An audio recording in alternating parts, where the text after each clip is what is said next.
আসসালামু আলাইকুম, আমি ব্লগার তাহিরা। আশা করছি সবাই যে যেখান থেকে আমি ভিডিওগুলো দেখতেছো, তো সবাই আশা করছি অনেক ভালো আছো।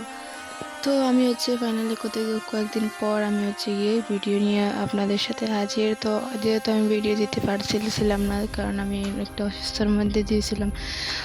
অনেকগুলো ভিডিও আমি আপলোড দিয়েছিলাম অসুস্থতার মধ্যে দিয়ে, যেহেতু আমি বয়সটাও দিতে পারতেছিলাম না। তো আজকে আমি আপনাদের সামনে হাজার অনেকদিন পর। তো এখানে ভাইয়া বাজার থেকে কিছু ছোটো মাছ কিনে নিয়ে এসেছে, কারণ বাজারে ছোটো মাছের অনেক দাম কমে এসেছে।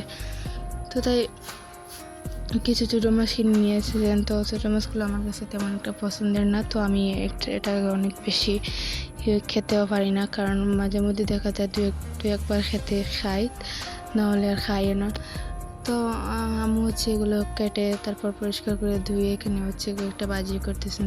তো বাজি হলে আমিও দেখা যায় যে দু একটা খেয়ে খাই, না হলে আর খাই না। তো আমি আমার আম্মুকে এবং চাচিকে বলতেছিলাম যে আমি যদি বছরে জীবনেও যদি একবার ছোটো মাছ না খাই, তবে আমার কাছে সেই ছোটো মাছগুলো ভালো লাগবে না।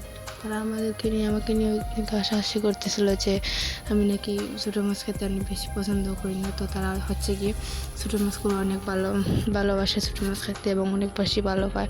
তো আমি গিয়ে আমার কাছে সে সময়টা এরকম কিছু ভালো লাগে না, আমার বড়ো মাছটাই খেতে আমার কাছে খুব বেশি পছন্দ। তো এখানে আমার আব্বু তো সৌদি আরব থেকে কিছু পার্সেল মানুষের কাছে দিয়েছিল। তো অনেকজন আমাদের আত্মীয় একজন আসার সময় এগুলো নিয়ে এসেছেন। তো এখানে আমাদের 3টা বোনের জন্য 3টা ওয়াচ, তারপর চকলেট, তারপর গিয়ে সাবান, ক্রিম, এগুলো নিয়ে এসেছেন। তো প্রায় সময় কেউ আসে যাওয়াতে আমার আব্বু এসব দিয়ে থাকেন, যেহেতু অনেক দূরের রাস্তা, তো কেউ আসলে এগুলো দিয়ে দেন।